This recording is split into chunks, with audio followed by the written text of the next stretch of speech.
The ultimate Stardew Valley 1.6 Spring Guide is here. With the imminent release of Stardew Valley 1.6 for mobile and console players, this guide will showcase powerful tips for new as well as veteran players. Using the power of scale, time management and energy control, harvest huge fields of crops and power level your farming skill. Learn about the newly added Books of Power, how to obtain them and use them to your advantage. Enter the Skull Caverns and obtain some of the rarest items the game has to offer. Make huge amounts of money, allowing you to rapidly expand your farming potential, making perfection a walk in the park. Hello everybody, this is GamerGar and welcome to a Stardew Valley 1.6 playthrough. For the purpose of this video though, it's not just going to be a regular playthrough, we are going to attempt to 100% this game. 100% in this game doesn't just mean getting perfection. 100% this game means we have to get every single achievement that this game has to offer. Perfection is just a step in the right direction for getting all of those achievements. So the first thing we're going to do here is create our character. We're going to call our farm the 100% farm, but we're going to use a couple of mods for this playthrough. And one mod in particular is going to give us access to a whole new farm. It's called the Fenmont Farm. Basically, it is a much bigger farm than the standard farm. However, it doesn't have pine trees, but it does have everything else. If we need to get pine cones, we will have to go out to Cindersap Forest. Other than that though, it's a pretty decent farm. So let's jump straight into the challenge here. We start with our usual 15 parsnip seeds. We also get a seasonal plant, which is nice. That does change depending on the season. So we now get to explore this new farm. There's lots of trees on this farm, lots of stone, lots of weeds that we can whack. We're going to build a chest, store all of our tools in that chest, so we have to gather 50 wood. And that's easily attainable once we cut down a couple of trees here. Now just to give you a very quick overview of what this farm is like, there's tons of grass on this farm, but all of this grass is tillable. So we're going to plant our parsnip seeds, we're going to water up all these parsnips, and then we are going to have a look around Stardew Valley to get as many forageables as possible. But first, let's just make a quick chest to store all of our tools in, because we want to run around the map with literally just a hole so we can fill up our pockets with forageables. The last thing we want is for a full inventory, come across a forageable and we can't pick it up off the ground.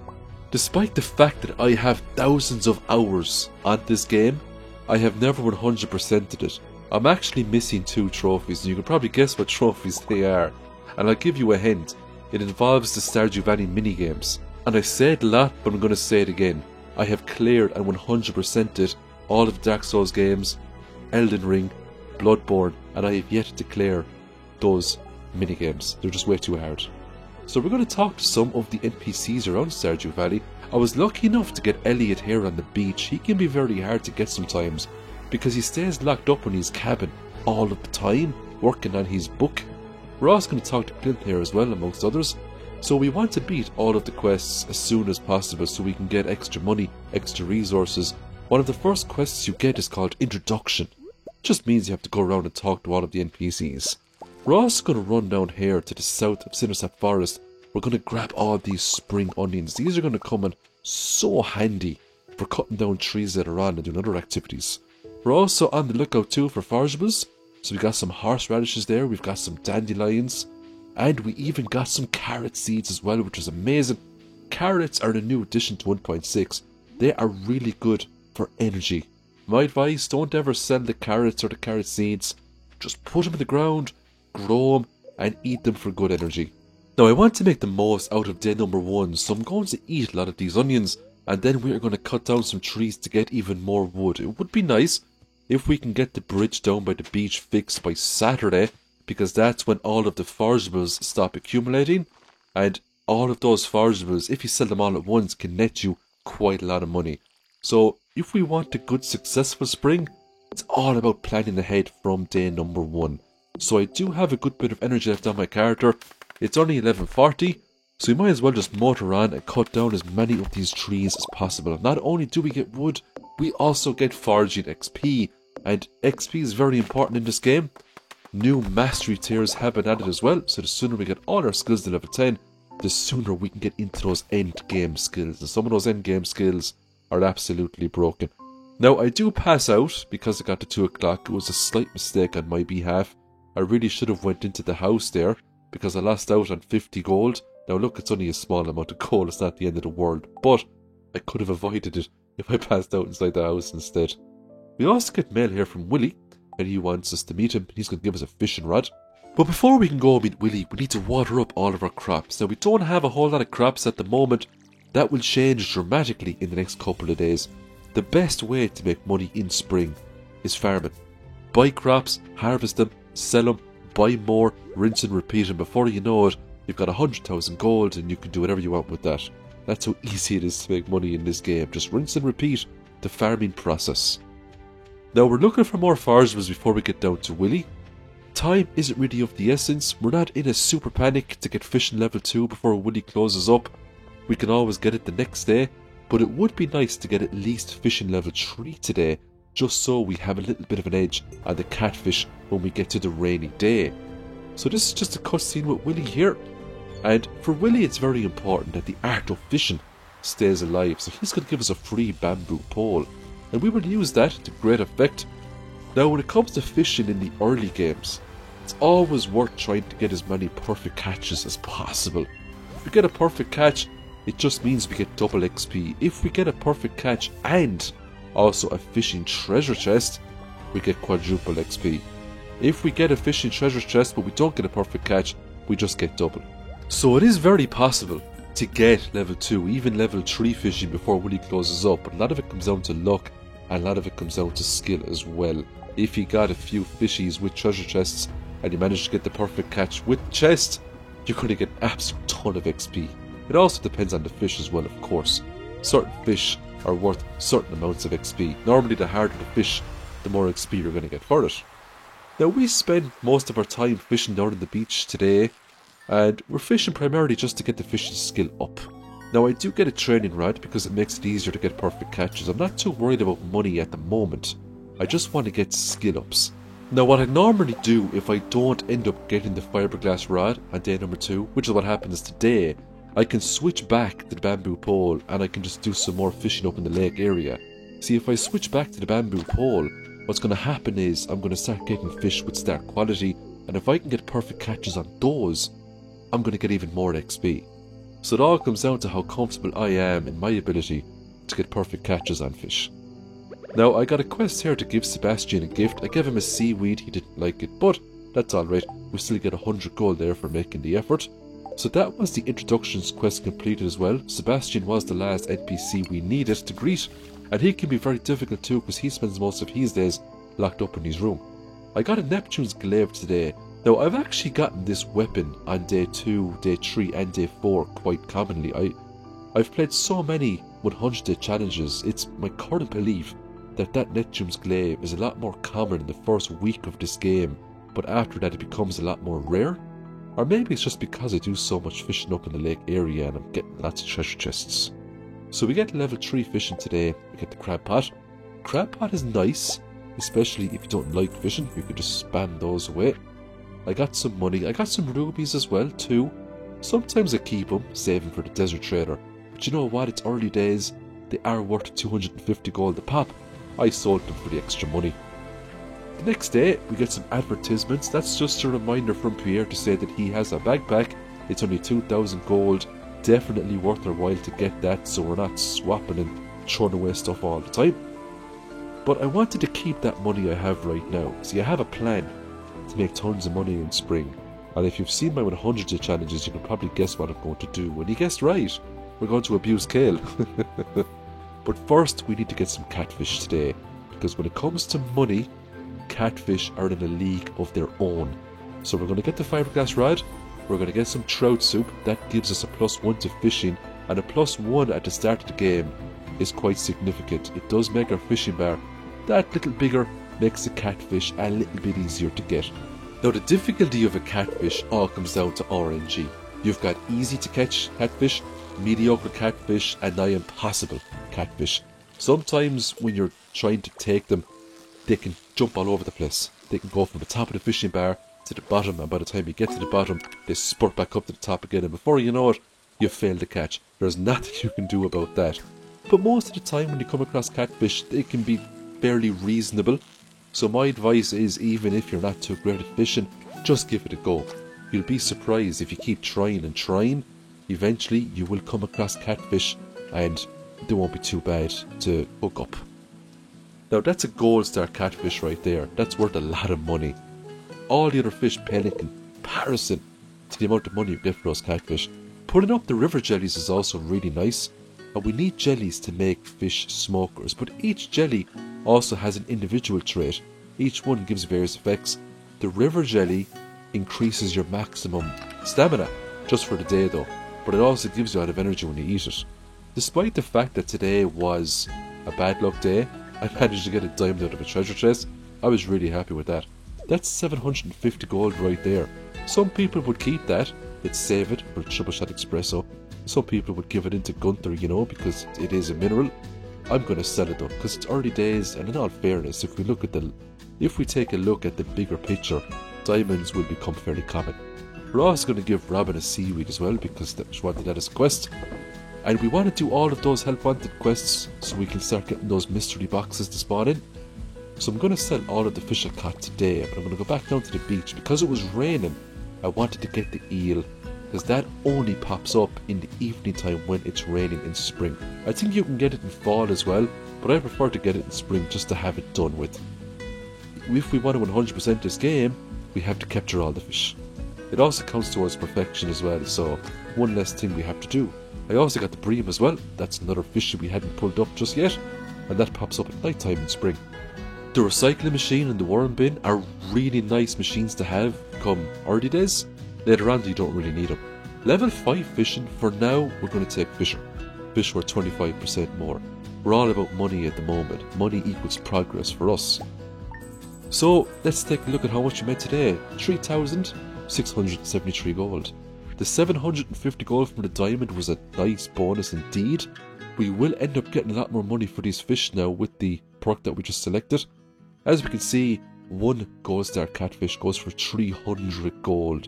It's such a huge difference when you look at what the catfish goes for compared to all the other fish.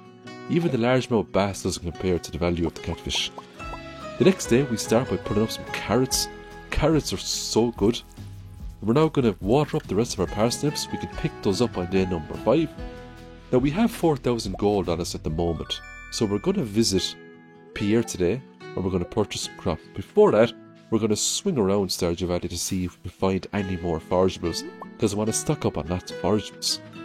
We managed to get our first daffodil today, and we need the 4 forageables, so the daffodil, the dandelion, the leek, and the horseradish to make spring seeds. We can then either plant those in the ground, rinse and repeat for hundreds of forageables, or we can just turn them into tea saplings if we go the Caroline route. So we've done a lot more fishing today. I did get a help wanted quest. Demetrius wanted me to put up 3 smallmouth bass. I also fished up the sunfish because we needed that for the fishing collection. Went down to the beach, got some oysters, and then I had a chat with Demetrius here to hand in the quests. The money was small, but the only reason we're doing these help wanted quests is to get the prize tickets. Every time we complete 3 help wanted quests, we get a prize ticket. We can bring that into Mayor Lewis's house and he can get some pretty good prizes from that machine that he has. Now I'm going to sell some forageables to Pierre along with the carrots. I've got 4,475 gold. All that now is going into kale. 63 pieces total. And it doesn't even take that long to water up that kale. It only takes maybe 1.5, 2 in-game hours, and that's it, you're finished. It's a great money maker in spring. Before we hoe up the ground and plant all this kale, I'm going to take a swing down to Cindersap, pick up some of these spring onions because the energy is going to be needed. I hoed up the ground here. I'm going to water up all the crops now, and this is going to pay off for us. Once all this kale is ready to be collected, we're going to get some serious money from this. And you can probably guess what we're going to do with that money. We're going to rinse and repeat. We're going to buy even more kale, put that in the ground, water it up, and sell that. And if we keep doing that, and if we keep plugging away in the mines, eventually we can just sprinkle up the whole thing, and before you know it, we've got this giant plantation of crops and you're getting hundreds of thousands of gold. Level 2 foraging, that was nice. I didn't make a whole lot of money today, but in all fairness, we did get a lot of kale planted, and we will make a lot of money from that kale in a couple of days. So we're now entering into day 5, and this is a very interesting day. It starts off with Marnie paying us a visit. She wants us to adopt a pet. We'll adopt the pet, absolutely. With the 1.6 update, pets are now way more useful. Once we get our pet to maximum hearts, there is a chance they can find useful items for us. It's a real nice in-game mechanic. I also got cookies from my mother here, which is going to come in so handy, especially when we delve down into the cave later on. And we also get some help from Joja decided to clear the debris so we can enter the cave. So we're going to harvest up the parsnips anyway. 15 parsnips ready to go. I'm not going to sell those. I'm going to keep those for energy. Trust me, you're better off to keep them for energy. You don't get a whole lot of money when you sell parsnips. If it was 15 pieces of kale, it'd be a different story entirely. As we can see, it doesn't take that long for me to water up all of this kale. 1 to 2 in-game hours and we're finished. The watering can does run low and I do have to fill it back up. But before we know it, we're done and we're gonna go dungeon crawling. So we meet a new NPC here. His name is Marlin. And Marlin is the boss over the Adventurers Guild, and he can sell some real nice weapons and rings to us later on. For now, he's going to give us a rusty sword to get us started. We don't need the rusty sword. We have a Neptune's glaive, and we are going to make mince meat of enemies, at least for the first 50 floors, before we have to swap it out with something else. So we're going to make some very quick progression here, especially when it comes to killing monsters. Now, when I enter the mines for the first time, I normally don't tend to rush. I like to take my time. If I see resources like, copper ores, I tend to prioritize those because copper is something that I always need. You need copper for so many things in this game. You need it to upgrade all of your tools to the first tier. You need it to make kegs. You need it for tappers. The list just goes on and on when it comes to copper. So all of these copper nodes here, I'm going to break them all open, collect up all the copper. I do get some mining XP as well, so it's definitely worth it. Other people prefer to just tear through the mines, ignore most of the copper, and go back and farm it later on. I like to just get as much of it as I can when I'm going along. I'm also going to prioritize enemies as well. If I see any sort of an enemy, I will kill it, because I have a very powerful weapon and it's only going to take 1 or 2 swings to pack that enemy in. And you'd be very surprised what some of these starter enemies can actually drop. These flies have a small chance of dropping ancient seeds. I just destroyed some crates there. I got a really cool shirt here, a trash shirt. I'm going to swap that out straight away. I also got a glow ring. Now, a glow ring early game is really good, especially for the dark floor. The level 30 floors. It's going to make those floors trivial. If I see crates, I'm going to attack them every single time. There is a good chance we can get cave carrots, and they're pretty good early on for restoring energy. And as we can see, my energy is really low at the moment. Now, the reason for that is I've hit every copper node that I've seen. I could have ignored them and I probably would have been down much further now. But what's the panic? The mines aren't going anywhere. And even if you get down to floor 120 and you get the skull key, sure, you can't use it until you pay at least 40,000 gold and unlock the desert. Now, the one good thing about speeding down to the bottom floors is gold bars. Gold bars are actually pretty good early game. Now, I'm after getting rubber boots, plus 1 immunity. I mean, look, they're not the worst boot in the world. They're better than having no boots. But they're going to get swapped out very quickly when I pick up the leather boots here. These give 1 defense and 1 immunity. Now, I actually have a very nice setup at the moment because the Neptune's glaive also gives a +1 to defense. The boots give another +1, and the more defense you have in this game, the less damage you're going to take from enemies. As we can see, I've been taking hits from enemies here. They're not doing a whole lot of damage to me. Those +1 defenses all stack up, and they do come in super handy, especially late game. So I've just got a really long corridor floor here, and anytime you get these floors, you're always guaranteed a staircase at the end of the floor, along with a nice cart filled up with coal. I got ambushed and all these flies headed towards me. Now, I could have escaped the room, but I decided to wait around and farm these flies. There is a chance they can drop ancient seeds, and it would be really nice, oh so nice, to get an ancient seed earlier rather than later, so we can start tapping into that ancient fruit.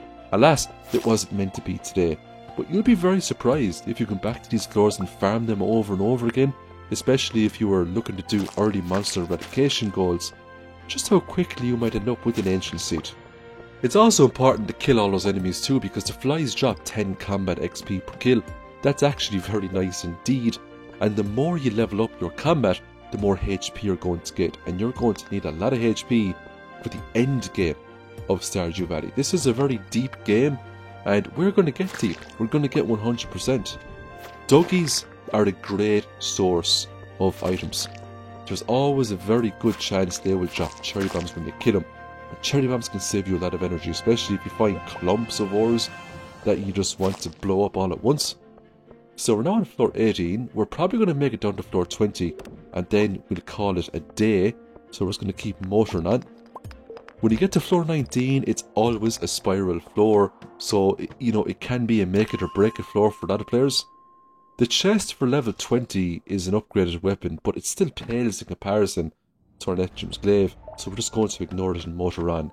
Now it was half one, there was no point leaving the cave now and trying to get home. We weren't going to make it back, so it just made sense to just keep going, farm some more items and see what we can get. More copper is good. I also got a lot of quartz today, and quartz will be needed to make quality sprinklers later on. We'll have to refine that up into refined quartz. The game throws 3 to 4 ladders at me at the very end, only to knock me out when I get to floor 24. Sometimes the game just loves to tease me. Level 1 farming means we can finally make the scarecrow, protect our crops from those crows. I can also make cherry bombs, and I can make bug steaks, all really nice items to have early in the game. Clint gives me a blueprint for the furnace the next day, and the furnace is absolutely essential because we need that to smelt ores into bars.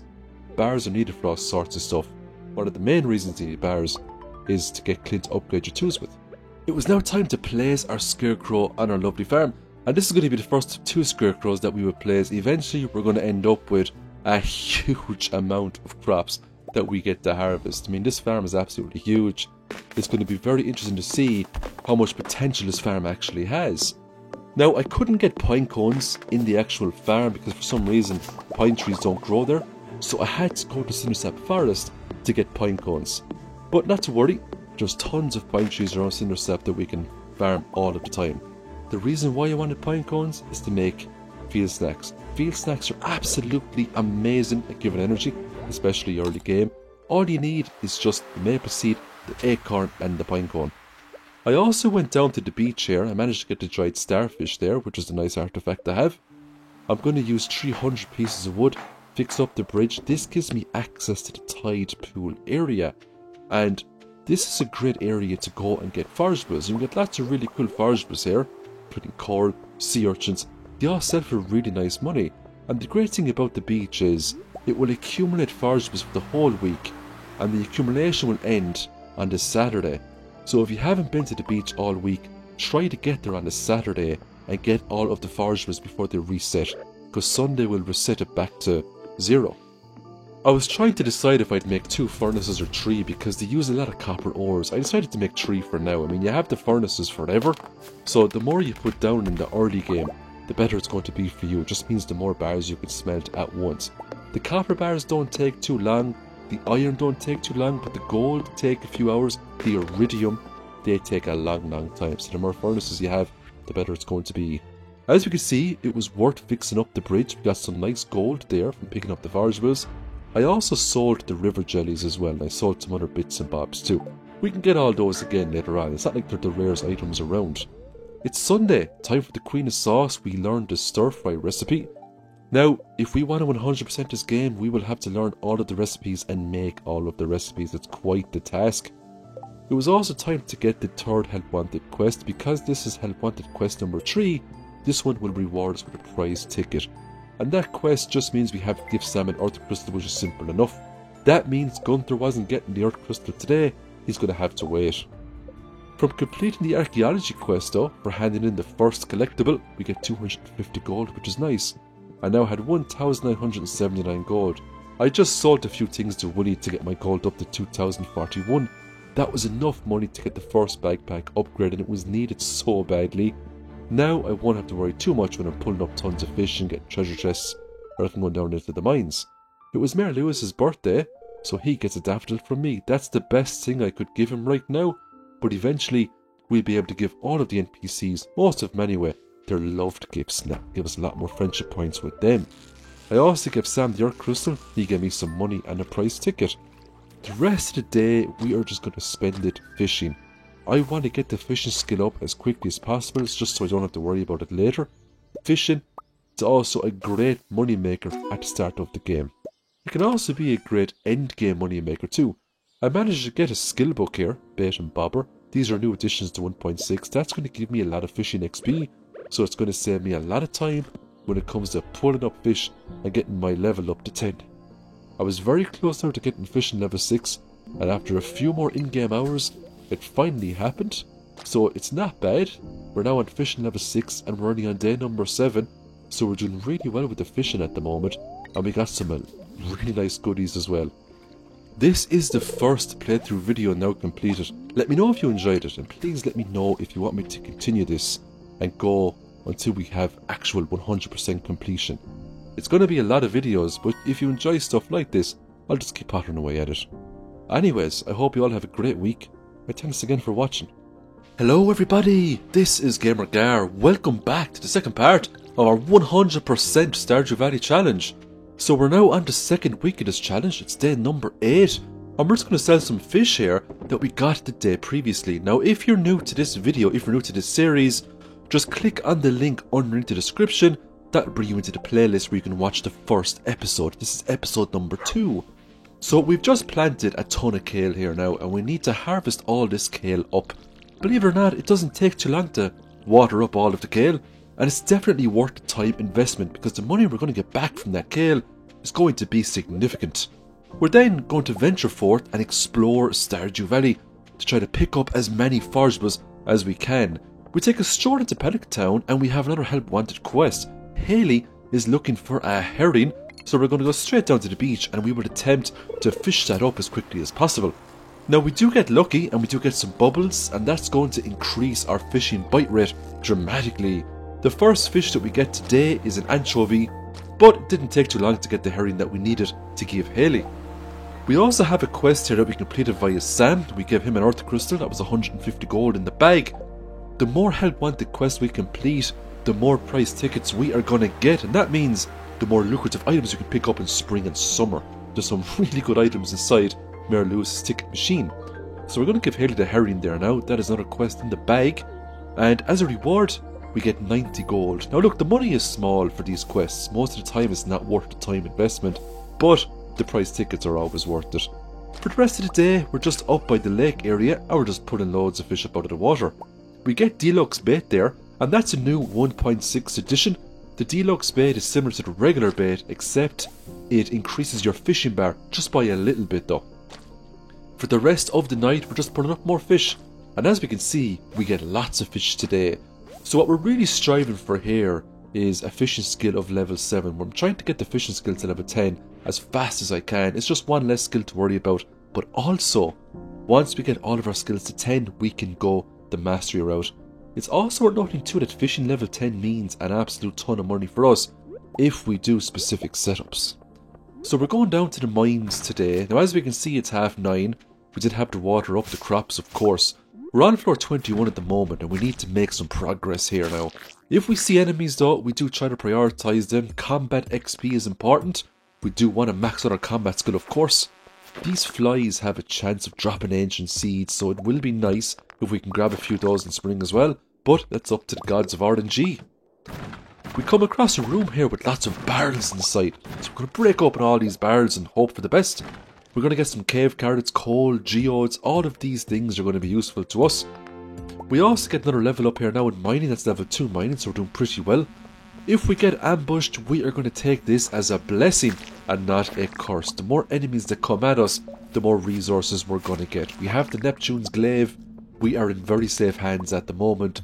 There's no enemies at all on this floor, or even the next 10-20 floors, that pose a threat to us. We're also getting bug meat from slaying all of these enemies, and bug meat early on is quite valuable. It's got multiple uses. You can combine 10 bug meat into a bug steak. It gives back some health and energy. You can also convert the bug meat into regular fishing bait as well, and that means more fish for you. So bug meat is a very good early resource.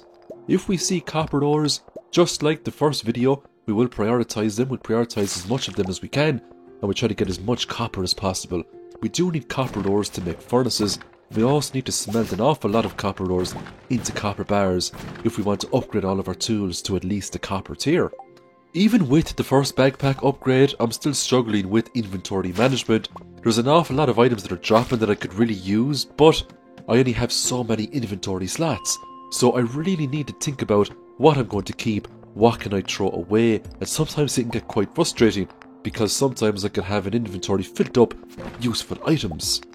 The next 8 floors now are going to be dark floors. Now sometimes you can get lucky and sometimes the dark floors can have lights on the wall, or sometimes there might be copper ores or other minerals that will light up the area a little bit, but we also have a small glow ring that we were lucky enough to get in a previous bar that just makes traversing these floors a little bit easier.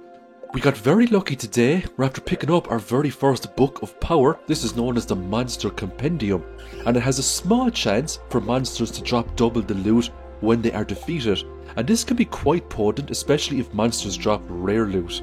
For example, if a monster was to drop a prismatic shard, or if a monster was to drop a coffee bean or a diamond or something like that, there is a chance that that very powerful passive ability can now activate, and we have that ability for the rest of the playthrough, so it's always nice to get something like that early on in the game rather than later. Prioritising monster kills and mining up all of these ores earlier rather than later is really paying off for us. Not only will a level up in combat give us more HP, but a level up in general means we're going to wake up the next day with full energy. And if you think about all of the kale we have back in our farm, we really need to be waking up with full energy so we can water all of that kale up. And if you think that's a lot of kale, wait till you see what I'm going to get in a few days. We're just tipping off the iceberg here, people. So we made it down to floor 35. That is a handy checkpoint right there. As we all know, every 5 floors we do get a checkpoint that we can use with the elevator. Now it's 7 o'clock in-game time. We do have a lot of energy, and I also have a couple of chubs left in the bag as well, so we're doing really well. I am still more or less prioritising copper nodes if I see them. If I see enemies close by, I'll try to kill them too. But I also need to be conscious at the same time of how many in-game hours are left in the day. I am at floor 38 at the moment, so it would be nice just to hit those last 2 floors and claim the checkpoint for floor 40, because I wouldn't like to wake up tomorrow and have to traverse through 5 dark floors again, you know? So at the moment, I'm looking at all these copper nodes. I'm thinking to myself, would I farm them or would I try to hit up on regular nodes? Because I had the energy, I just decided to break up on these copper nodes. What's the worst that can happen, right? When I got down to floor 39, I had a good bit of energy left, but as we can see, all of my chubs are gone. I had to eat all those for extra energy. It was also getting late, but I still had more than enough time to get down to floor 40, hopefully, and make it back to my bed before the next day rolls in. The reason why I wanted to make it back to my bed was because I had 2500 gold, and I didn't want to get hit with any money penalties for passing out. When it comes to a very strong start in this game, if you want a very successful spring, these are the kind of decisions you have to make, you know? Do you stay in the mines a little bit longer? Do you think you can get 5 floors for the last few in-game hours? Or should you just go home and save the money? The skill ups are really nice here. Level 2 combat, more HP. We can also make the life elixir. It's very hard to make life elixirs at the start of the game, but sometimes you can get lucky. You never know when you might bump into a purple mushroom, for example. We do make a little bit of money there, but now it's time to make the big money in spring. It's all going to start with this lovely kale. We're going to scythe all this kale away. And this is why I normally go with kale and not other crops, because you just have to scythe this stuff, and you get lots of farming XP. It only takes a few seconds to scythe it all up, so before you know it, you have all of the kale harvested, and we can plant more kale down on the ground. Now, I made a big mistake today. I actually forgot today was Wednesday. Pier is closed on a Wednesday. So I spent the morning time just running around, picking up forageables. I was waiting until 9 o'clock for Pierre to open up, but I then figured out that he doesn't open on a Wednesday. This is why I hate Pierre so much. I know if we complete the community centre, he opens up every single day of the week, but still, why on earth does the man close his shop on a Wednesday? It's such a big inconvenience. I really wanted to sell him all the kale directly and then buy more kale and rinse and repeat, and before you know it, we're heading into summer. We've got 100,000 gold to spend on whenever we want. But alas, Pierre is closed. There's nothing we can do about it. So we're going to head back to the farm. We're going to store all of our goods away, and we're going to go back into the mines and make some more progress. Now, when you get down to the midsection of the mines with your regular pickaxe, the first thing you're going to notice here is that it takes quite a number of swings to break open any sort of mineral. Whether it be a regular node or iron nodes, you're going to be swinging that axe around a lot, and your energy is going to get sapped very quickly. So the progress that you were making at the start of the mines is slowed down dramatically. So now is the time you have to think about upgrading that pickaxe to a copper pickaxe. And if you get the copper pickaxe, that will actually cover you for the rest of the regular mines. Even right down to floor 120, the copper pickaxe will see you through no problem. It just takes a few swings even to break open the gold nodes, and it just takes 2 swings to break open regular nodes when you get to floor 80 and beyond.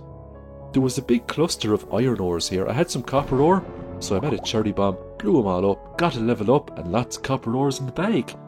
So we need iron bars, we need gold bars, and we need refined quartz to make quality sprinklers. That's what we're aiming for here. And if we plant loads and loads of kale, we can get farming level 6. If we hit the mines every couple of days, we can get down and start farming that gold ore.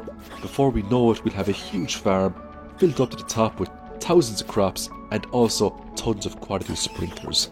This is the main tactic I'm going to utilise in spring. Basically, before we get into summer, I want to have a farm filled up with quality sprinklers, so all we have to do in spring is simply hold the ground at the start of the month, and then we can just go off and do whatever we want for the rest of the month without having to worry about watering up any sort of crops. At the moment, we have 4,268 gold. That's a lot of gold. We could have went to Clint today, we could have upgraded the tools, but we have bigger plans in mind. We want to save all that gold at the moment. See, when it comes to spring in this game, a lot of it comes down to investment. The more we invest in the farm, the bigger returns we're going to get. We are going to go all in with farming in spring. It's only the 10th of spring, we're basically over the 3rd of the way through. We also wiped out 10 extra slimes there, so we can now access the Adventurers Guild. And once we get access to the Adventurers Guild, we can check things like monster eradication goals. And you can get some very nice rings from wiping out monsters in this game. So before we call it night, we're going to make 2 more furnaces. That's 5 furnaces in total now we have on the farm. That means I can smelt 5 bars at any one go. And that's going to make a big difference, especially when we get onto the gold bars, because they take a while. Once I get my 5 copper bars, I'm going to start smelting iron bars and start building up a base. Level 2 farming, level 3 farming, and we also get level 3 foraging as well. The cookout kit is now given to us much earlier rather than later. The cookout kit is actually quite handy if you want to cook some early game recipes. The more skill ups in mining we get, the better. To be honest, the more skill ups we get in any profession, the better, especially because of the proficiencies. Now, we made 8,300 gold today from selling all of the kale. If we take a look at the gold star kale, 165 gold, that's really nice. And we can even get more for that, depending on where we spec in farming. The next day we're going to pick up some iron bars, so that's 5 in total. We're going to check the mail. Robin has a quest for us. She's offered 250 gold if we find her last axe. I mean, it's worth going down and picking it up if you really need gold. But we don't really need gold at the moment, right? We've got 12,576 gold. That is a combination of fishing and selling that huge amount of kale that we planted in the ground a couple of days back. Now, today is a rainy day, but tomorrow is also a rainy day, and Pierre is also open. So it would only make sense for us to go to Pierre today, spend all of our money on more kale, hoe up the ground, and just let it rip. Because we don't have to water up kale today, we won't have to water up kale tomorrow, so at the very minimum, it's just going to be 4 days of hardcore watering. Now let's see how much kale we can purchase for 12,500 gold. So we're going to get well over 170 pieces of kale here now. It's going to be a crazy amount of kale. And you might think to yourself, how on earth are we going to water this kale every single day? I'm going to show you right now. It doesn't take too long to water up all of this kale. Now I know it's raining at the moment, but just wait a few days and you will see that it literally just takes a few in-game hours and we can do whatever we want then for the rest of the day. The big thing to remember here is energy. How much energy is required to water up this kale instead of how much time is required to water up this kale. We have enough time to probably water maybe 500 pieces of kale every single day using regular means, for example the regular watering can. The reason why we're not going to go that far is because the energy is going to stump us. Now there are things you can do to top yourself up with energy. You know, you can fish up chubs, you can eat loads of forageables, you can try to get those spring onions every single day, but we have to be realistic about it too. Now 179 pieces of kale, That's very well doable. I would go up to maybe 250 pieces of kale. I probably wouldn't do any more than that unless I was doing some sort of a crazy challenge. All we have to do is just 4 big day grinds and we get to harvest all of this kale. And the money we're going to get from this is going to be staggering. We're going to get absolute tons of money. We're going to get at least, I'd say, maybe 15 or 16,000 gold. Probably more than that actually. And with that money, we can then buy even more kale. And more kale. So if we can get the quality sprinklers earlier rather than later, maybe we can get more than 250 pieces of kale. Now for the rest of the day, we're just going to fish because we have all the kale planted. And all of this fish I can sell for even more money. And this is the main strategy in spring. It's buy crops, plant them, grow them, sell them, buy more crops, fish, go to the mines, get ores, and aim for the quality sprinklers. If you can do that, you're going to have a very powerful spring, and you're going to have a crazy powerful year. Level 7 fishing is nice, there's 3 levels to go, so we're getting there with the fishing. But the last couple of levels require a lot more fishing XP, so lots more fishing is needed. But if we can get level 10 fishing in spring, we might be able to get a hop off the legend, and if we smoke that up, we're going to see some crazy money. So the next day, we're just going to get a reminder here of the Egg Festival. That potentially means strawberries, but because we have so much kale planted, there's no point getting strawberries, there's just too much kale in the ground. We really don't have time for strawberries, but we can do strawberries next year, no problem. For now, let's just focus on the kale. Today is a rainy day, but tomorrow isn't. So the big kale water grind is going to happen tomorrow. But today we're going to push it for all it's worth, and we're going to get as much catfish as possible today. Now, what was happening here was I was getting silver catfish because I wasn't, fishing deep enough. So I had to move ever so slightly to a deeper spot to get the gold star catfish. I'm also going to visit Clint, and I'm going to upgrade my pickaxe to a copper pickaxe. This is going to make getting down to the ladder floors much easier, and that's going to take Clint 3 days to do. So as we can see, I've slightly changed where I was fishing, and I am now getting gold star catfish because I'm fishing in a deeper area of the river. Because my fishing skill is 7, I don't really see the point in going to Willy and purchasing trout soup. The +1 fishing skill doesn't give it the edge like it would if you had a fishing skill of 1 or 2, for example, Now we're aiming for level 8 fishing today, and we're doing really well. I feel like since the 1.6 patch has come in, the fishing bite rate has been increased because I feel like I'm getting a lot more fish now per day. And because we're playing on single player mode, time freezes when you're putting up fish. So if you literally fish for the whole day, you can get tons of fish. We also get very lucky when we pick up the broken trident. Now, it is very similar to Neptune's glaive, but I do prefer the glaive, so we'll keep the glaive out for now. Level 8 fishing is nice. We can now make deluxe worm bins, and they're really good. 6,135 gold from fishing today. That's not bad. We would get a lot more though if we had level 10 fishing, and if we went with the 50% increase in fishing prices. As we can see, the catfish are in a league of their own. 375 gold for a gold star catfish, and that can be worth way more if we take the 50% fishing perk at level 10. That's why catfish are so good in spring. Even the largemouth bass doesn't compare to what the catfish can give you.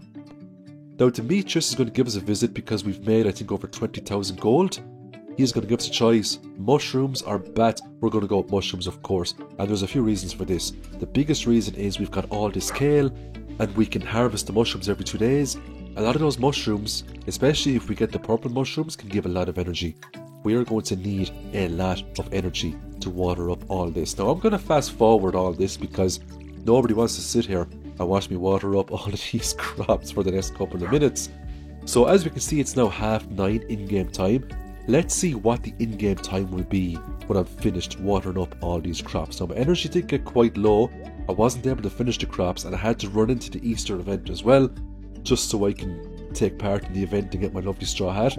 I was going to buy strawberries. I said no, I've got kale, I'm covered for the farming aspect, so I might as well just talk to Mary Lewis now, whoop the children like we normally do, get the straw hat, and then finish up watering the crops. It's worth noting that if you do this event in year 2 and you win, if you won it in year 1, you won't get the straw hat or gold, you will get a prized ticket. And it's really nice to get those prize tickets. We're actually very close now to unlocking mystery boxes. We need to grab a total of, I believe it's 2 prize tickets, and then Mr. Key will come along and he will start spawning mystery boxes all over the place for us. Now, before we go to bed, I wanted to run down to the beach here because it is Saturday and all of the forageables have accumulated throughout the week. When I went over to the tide pool area here, I picked up a huge amount of coral. I also got some clams as well, and I got a sea urchin. And all of this coral, if we wanted to, we could convert it into speed grow. But I decided to sell it all because money is more important now at the moment than speed grow or anything else. So today we made a total of 1,374 gold, and that wasn't bad. If we take a look at the sea urchin there, a silver star one goes for 200 gold. That's really nice for something that you just pick up on the beach. That's why it's always worth your time to accumulate that wood as early as you can, so you can fix the bridge and get at those forageables. So we learned coleslaw today from the Queen of Sauce. That's one more recipe added to the list. And now it is another day of a huge watering grind. Time to water up all of the kale. So it's 6:30 in the morning at the moment. It just takes a few in-game hours to get all this done. Once it hits 11:30, we're finished. All of the kale has been watered and we can do whatever we want for the rest of the day. So as we can see, even with that much kale, it doesn't take us the whole day. I mean, yes, we did burn through all our energy, but we can just do some more fishing if we need more energy, no problem at all. If we're really stuck for energy, we can take some forageables. But ultimately, if I'm desperately stuck for energy, I'll just come to the lake, fish up some chubs. A gold star chub or an iridium star chub is going to give us tons of energy back. It was Hayley's birthday, and she likes daffodils, so I gave her the daffodil to make her happy, and that's bonus friendship points for us. We're also going to pick up a help wanted quest. If we slay 11 dust sprites, we get 660 gold, and that's not bad for spring. 660 gold, we'll take it. We also get the copper pickaxe back off Clint, so we can go back into the mines now. We can make some decent progression. Now, the first thing you'll notice when you hit these mid-levels is that the slimes, they have a lot more HP. The green slimes took maybe, 1 or 2 hits, but these frost slimes take a lot more hits to destroy. They've got a lot more HP. They don't hit you that hard, but when you get to the red slimes, that's when the difficulty spike comes in. The red slimes will hit you fierce hard. Now, we got quite lucky on this floor. There's a lot of dust sprites. We had to slay 11, so once we're done with this floor, we should have enough dust sprites slain for a quest completion. These dust sprites are also really good for dropping resources. They drop coal. There's a very small chance they will also drop coffee beans. And if we can get an early coffee bean, that means we can make a nice triple shot espresso farm. And it just means we won't have to trade in diamonds for triple shot espressos later on when we go to the Skull Cavern. We can just make some triple shot espressos instead. And you can just purchase the recipe off Gus. Now, it does cost 5,000 gold. It's a bit steep, but that's it for the whole game. You have the recipe. You can make as much coffee as you want. And it doesn't take that much time to make coffee. Stick it into a keg, wait a few hours, and away you go. So we're just killing more dust sprites today, and we get really lucky here. We finally get our coffee bean. We also get a crystal fruit as well, which is nice. So that is the first coffee bean of this challenge. We also got a dwarf scroll as well, and that is the 3rd dwarf scroll that we got now today. That's 3 out of 4 dwarf scrolls. We're just missing 1 more, and then we can get the Dwarven Translation Guide. That means we can meet a new friendly NPC that's hanging around in the mines. He's called the Dwarf, and the Dwarf sells bombs and other bits and bobs, but primarily we go to the Dwarf for bombs. Bombs are a lot more expensive than 1.6, but late game, it's going to be fierce handy having that Dwarf around. I made it down to floor 50, and I decided to motor on just a little bit because it was only 9 o'clock. There's a few more hours left in the day. Now, I did have 8,000 gold. I did not want to pass out with that amount of gold on me, because the more gold you have when you pass out, there's a very big chance you can lose a lot of that when you wake up the next day. I believe it's up to 10%, so we could lose almost 1,000 gold if we pass out. That's a lot of money, especially in spring. So when it's down to 453, lots more dust sprites to kill. We're going to kill the whole lot of them. If we can kill 500 of these, we do unlock a very powerful ring known as the Burglar Ring. The Burglar Ring means monsters drop more loot for us. Now, even if you're playing through the game yourself and you don't really have a whole lot of stuff killed at the start, don't worry about it. Eventually, you will get the Monster Musk, and that makes all monster eradication goals a walk in the park. But we are going for 100% completion, so it is good to start all of these challenges as early as possible. So we're now walking back home. This is the end of the second playthrough, and I really hope you enjoyed this. Let me know in the comments what you thought, and also let me know in the comments what are your favourite mods and what mods you would like to see in future videos. Now before we actually call it a night, I want to plant this coffee bean, because we just got it from a dust sprite today. It takes 10 days to grow, but when that does grow up, we'll get to harvest more coffee beans and then multiply very, very quickly. There's just 3 days left on the kale, and then we're going to see the big money. We also got some skill ups as well, so we get to wake up the next day with full energy, which is really nice. So let's see how we get on in the next video. Thanks again for watching, and I hope you all have a great week. Enjoy! Hello everybody, this is GamerGar. Welcome back to another Stardew Valley 100% completion playthrough.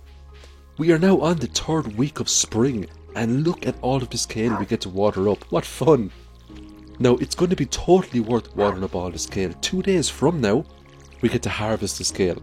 Not only will we receive a significant level up in our farming level, but we are also going to get an absolute ton of money. So much so that we will be able to do early Skull Cavern runs. We're now prepping ourselves up for a very powerful summer. But first, we have a lot of tasks that we need to do. So we just spoke to Mayor Lewis there. He gave us a quest earlier on to kill some dust sprites. We wiped out 11 of those, 660 gold in the bag. That's not too bad at all. We're going to start giving Linus gifts, because once we accumulate a few friendship points with him, he is going to give us a recipe for wild bait. Wild bait will allow us, potentially, to put up 2 fish every time we get a catch. We're now going down into the mines. We're on the midsection, and we are farming up iron ores. Now we're going to need iron ores to make quality sprinklers, along with some refined quartz and gold as well. If I get ambushed like this, these bats, believe it or not, are a blessing in disguise.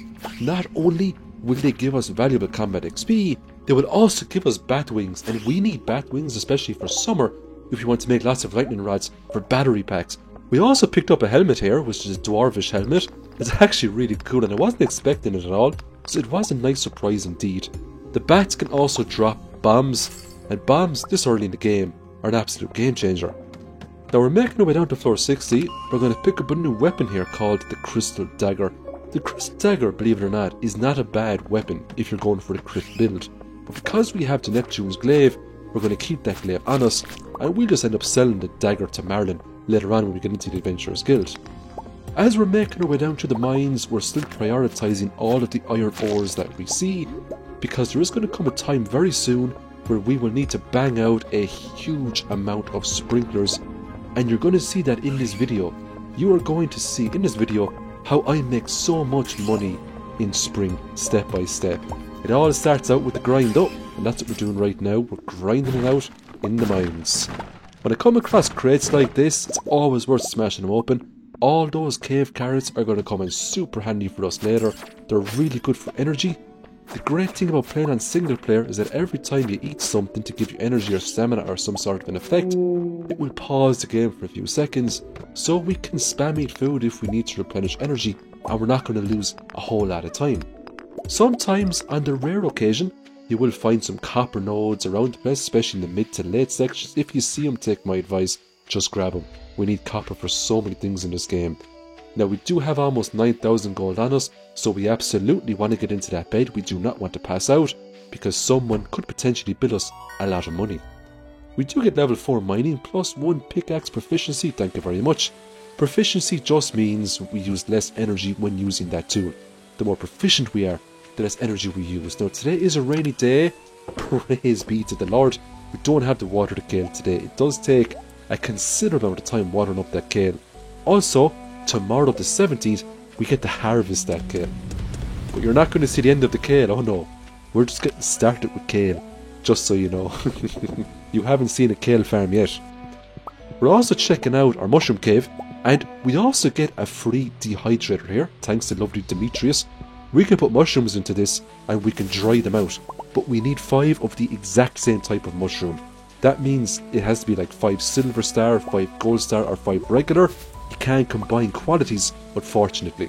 So any sort of mushrooms that we do collect, we will try to keep them aside, dry them out later, because we do get a really nice profit. It doesn't matter what you put into the dehydrator, you will always make a profit, regardless of what you put in. Now we're on floor 65 at the moment, we're killing dust sprites, they're dropping coal, we're going to take all the coal that we can get. We need to smelt tons of bars.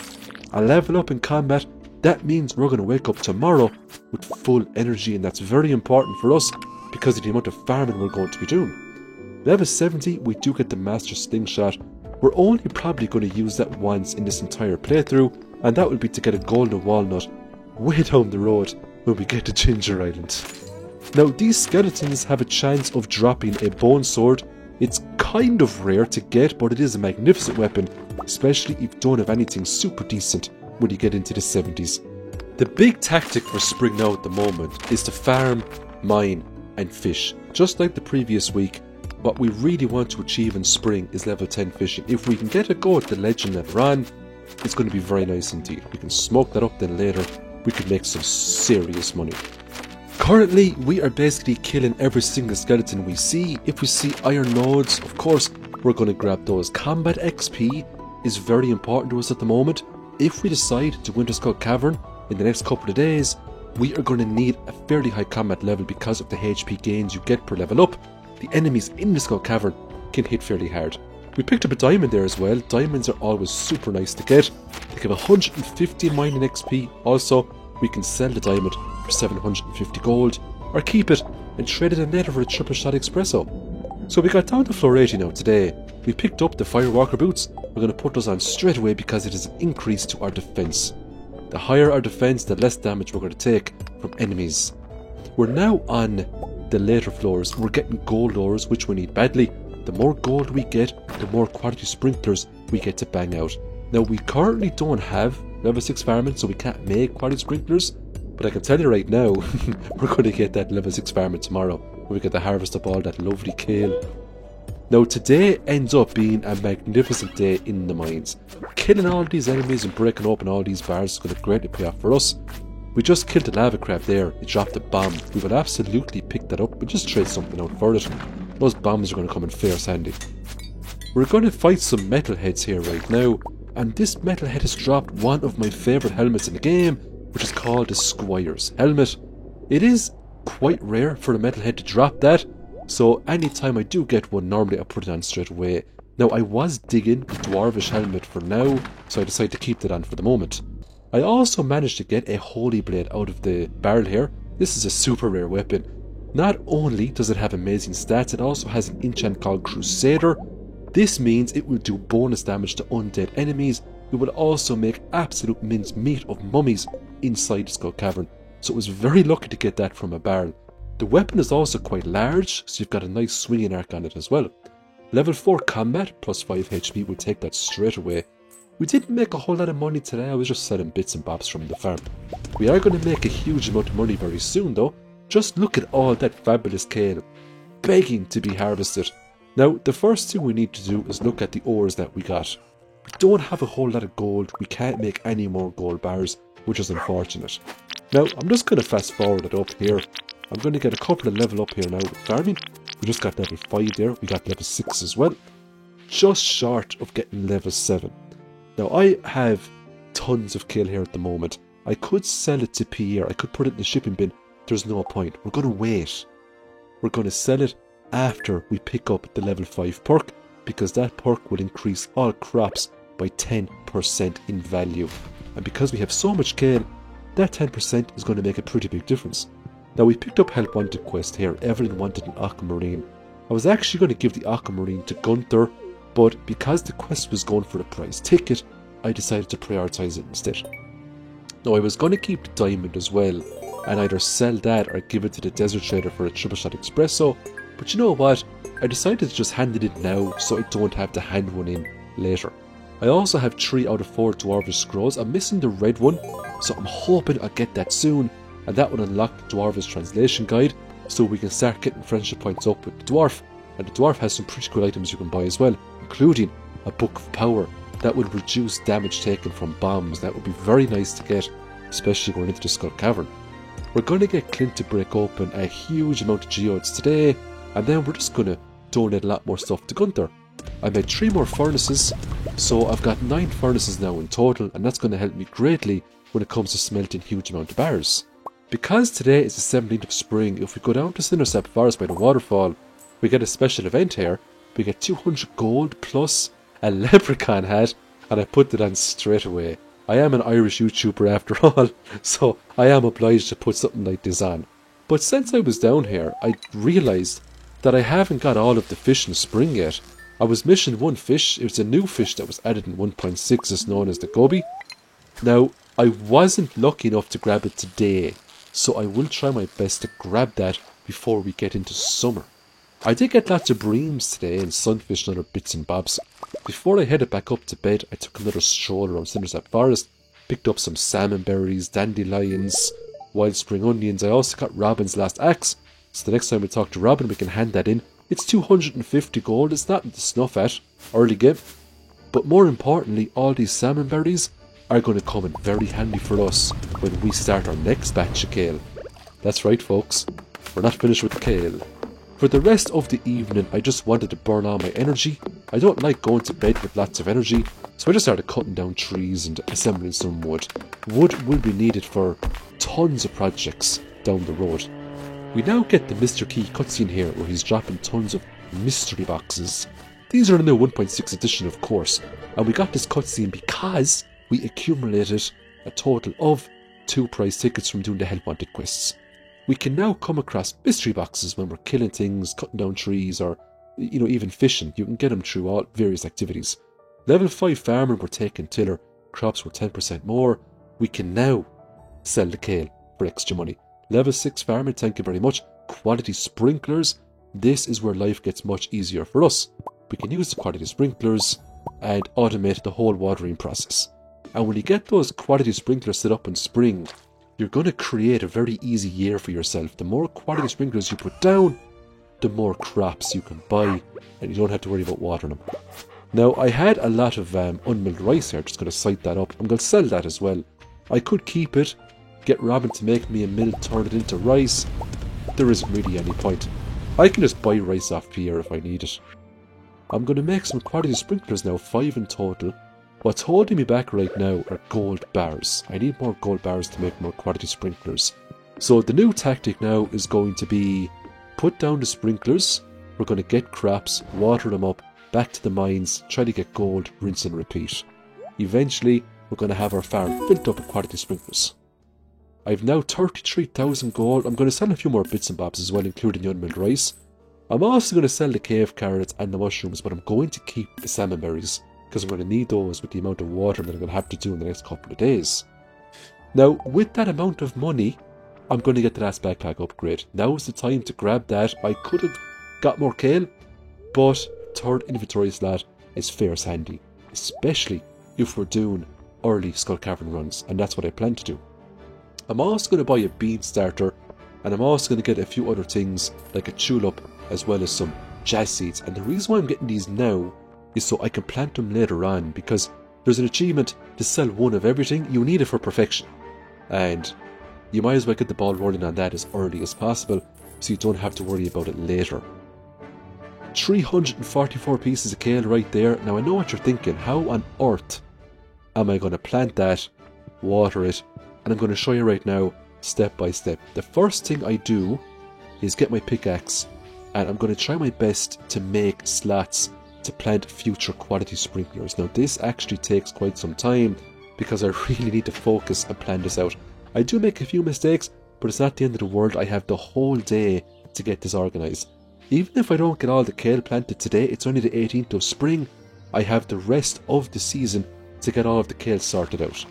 Once I have all of my slots mined out in terms of where I'm going to put my future quality sprinklers, I'm then going to fill up all of this with kale. Now I've got over 300 pieces to put down here. This isn't enough space to put down all this kale, but it's a start. It's now time to take out the hoe, and I'm going to try my best to do this in a way.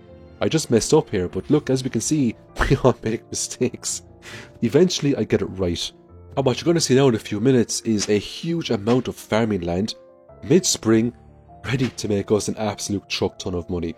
But it all comes down to preparation, and I don't mind using up a whole day to get this right, because once you have it set up this way, you won't have to worry about it for the rest of the year. Those quality sprinklers will remain on the ground, and it's simple to just hoe around them when you get into summer, when you get into fall, when you get into winter. So we're putting in the big grindy work now, but it's going to pay off greatly. As we can see, I'm literally spending the whole day. I'm going through my salmon berries and just hoeing up the ground, putting down the kale. Now, I'm not going to water this kale today. There's absolutely no point even thinking about it. We simply just don't have enough time to do it. Once I've all the kale planted, I'm going to make a third scarecrow, put that down. It's now 7:30. Now, I did think about watering the kale. I wonder how much could I water, but I also need to look at how much energy I have left, how much food I have, and it just wasn't in the cards. If I go to sleep, I can wake up tomorrow with full energy, if I get a level up. So what I'm going to do is, I'm going to leave the kale like this.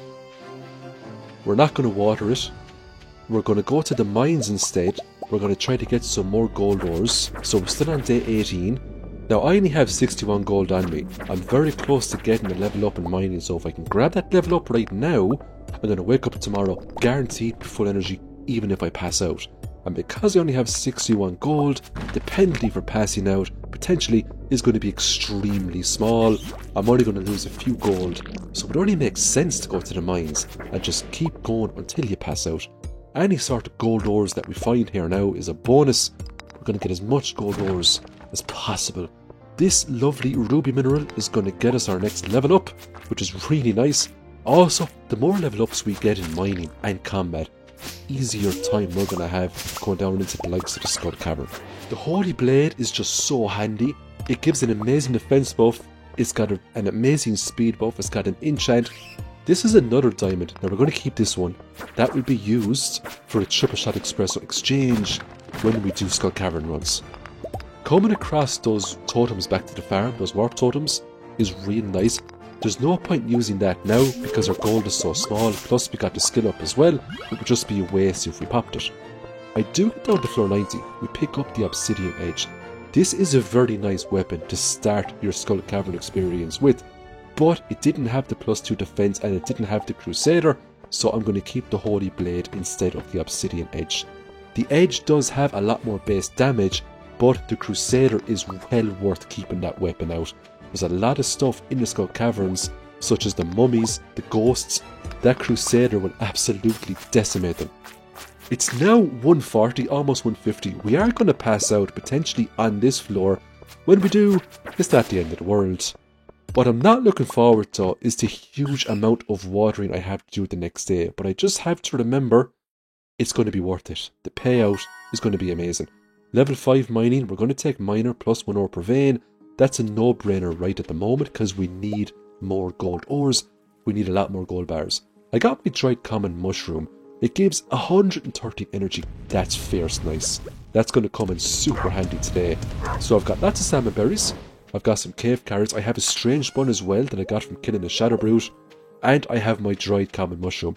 So I have more than enough food to water up all this today. Now it is going to take me at least half the day to water all this up. But tomorrow, luckily enough for us, is a rainy day. So I basically get to spend all day tomorrow in the mines to accumulate as much gold ore as possible.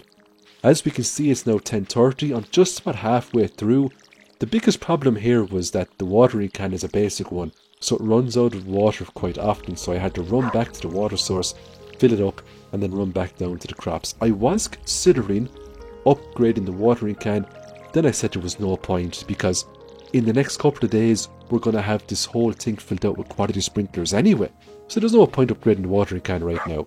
Instead, I should use my money and upgrade tools that we really need, such as the pickaxe. The minimum requirement, in my opinion, to start a Skull Cavern run is a steel pickaxe, because that just takes 2 swings to break open regular nodes. So we got a lot of refined quartz now today. We got 2 more gold bars, so we're going to go straight back into the mines. It's 5 o'clock, so we do have a good bit of time to delve through the mines. We have 130 gold, which means if I can get a skill up in the mines today, I can pass out in the mines no problem, because I'll wake up tomorrow with full energy. Tomorrow's raining anyway, so we don't really need the full energy, but it's always nice going into the mines with full energy because we're swinging that pickaxe all the time.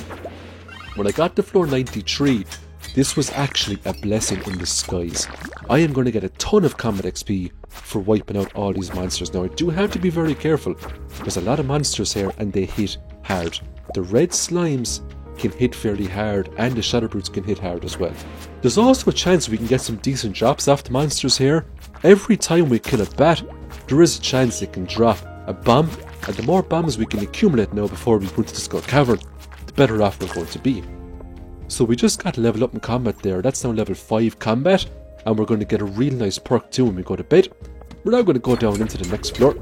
When I got to floor 95, there was a lot more enemies to slay here, but I picked up some boots called the Dark Boots. These boots are pretty good. They give a +4 defense, but they only give a +2 immunity. The only difference between the Dark Boots and the Space Boots that you get on floor 110 is 2 immunity. The Space Boots give 4 defense and 4 immunity. So getting the Dark Boots at this level of the game is actually pretty nice. Defense, in my opinion, is way more important than immunity. I decided to drop a bomb here and detonate all those gold nodes instead of using my pickaxe because it would have taken up a considerable amount of time and energy.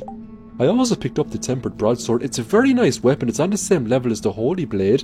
It has nice DPS stats. It's got some nice defense, but we're keeping the Holy Blade because it has speed, defense, and of course the Crusader enchant that just sets it apart from a lot of other weapons in its category.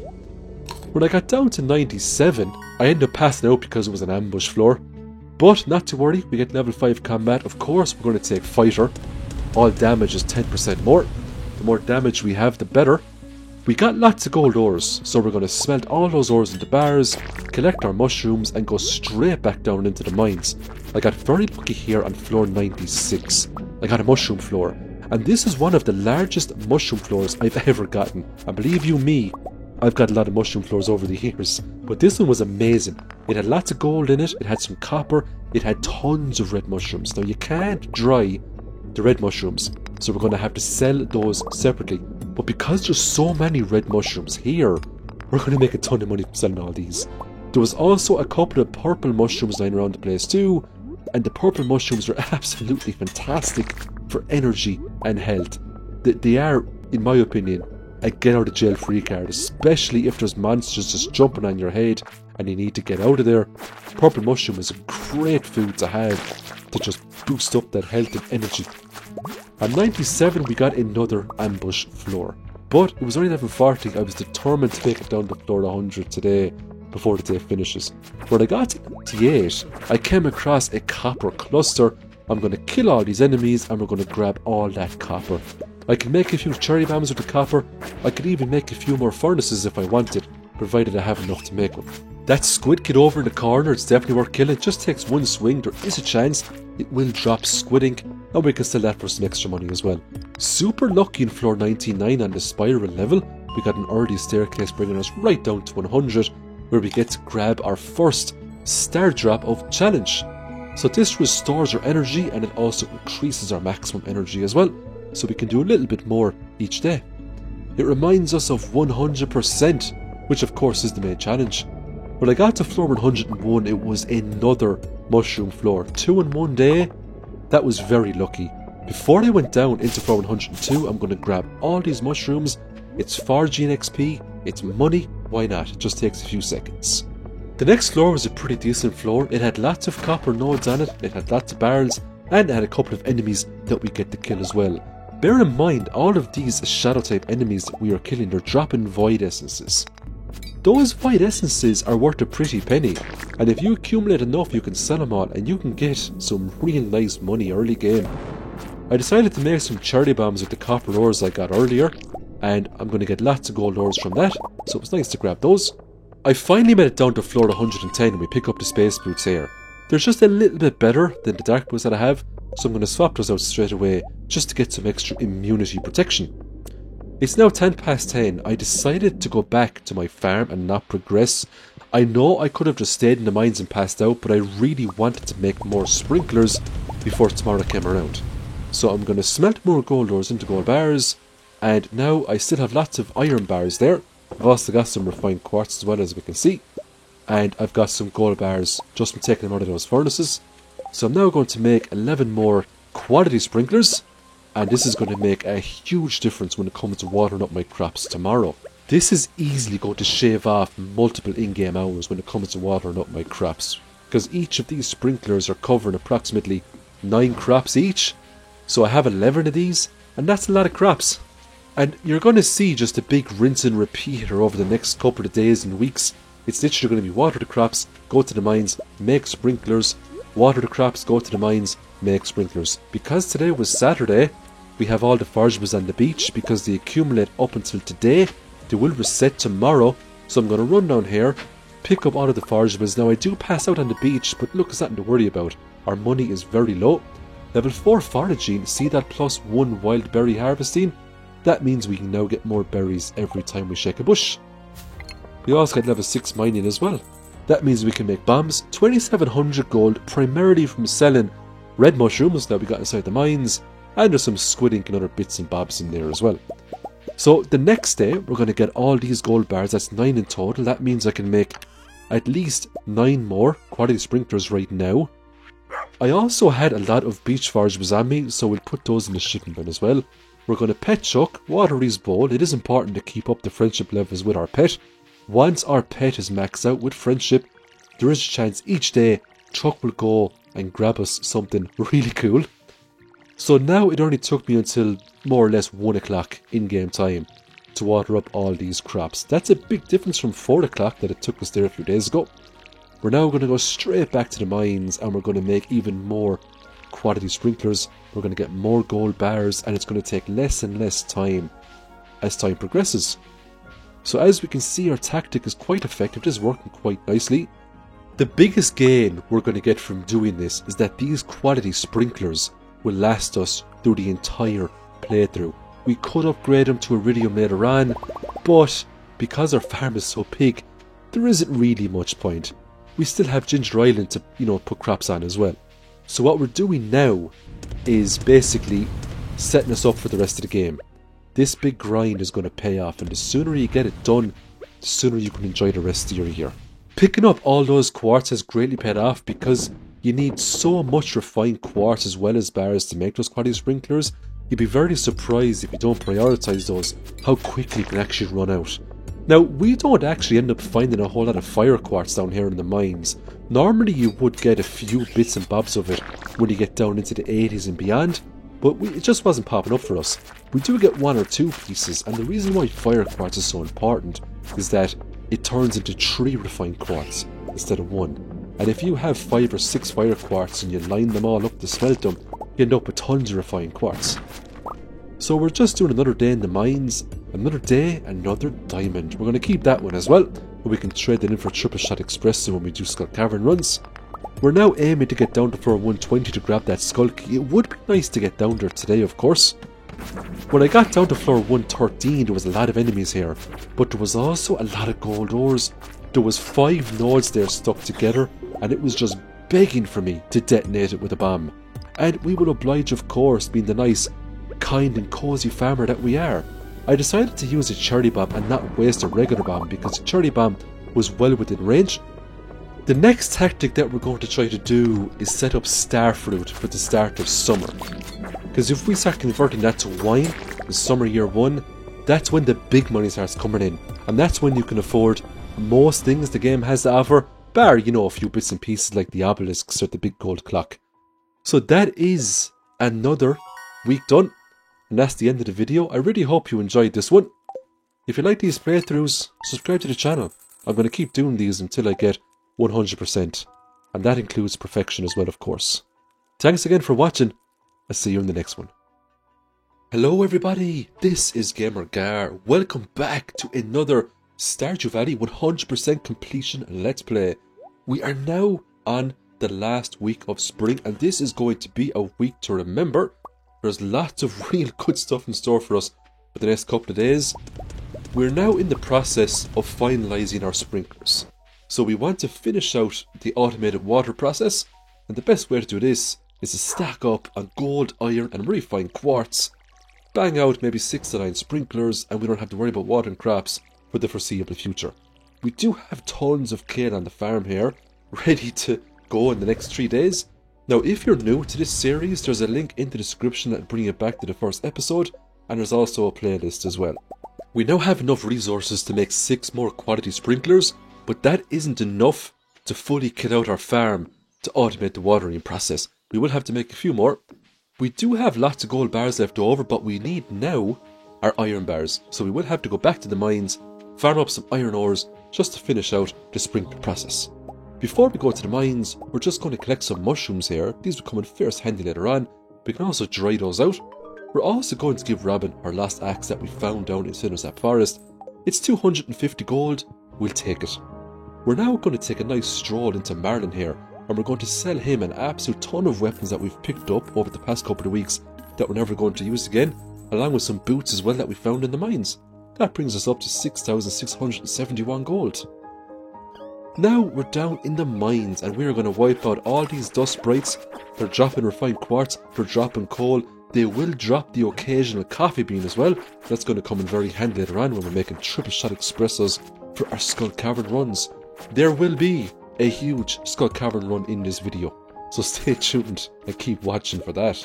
The bats are quite valuable. We will use their wings to make lightning rods down the road. There's also a chance they can drop bombs as well. We came across a monster infested floor here. We picked up a glow ring. We might as well equip it since we have a free ring slot. That will be upgraded in this video to a ring that you're not going to believe that we're going to get. We pick up a diamond here. That's going to come in fierce handy. Now, I'm still deciding if I should sell those diamonds or should I keep them for triple shot espressos. We'll see later on. We're making some decent progress in the mines, but what we really want are iron ores. If we see dust sprites, we'll take them. The more coal we get, the more bombs we can make, of course. We also need iron to make bombs if we're doing a Skull Cavern run. So basically, the more iron and coal that we get, the more success we're going to find in the Skull Cavern. We're using a copper pickaxe at the moment, but that will be upgraded to a steel pickaxe in just a couple of days. That's the minimum requirement for Skull Cavern.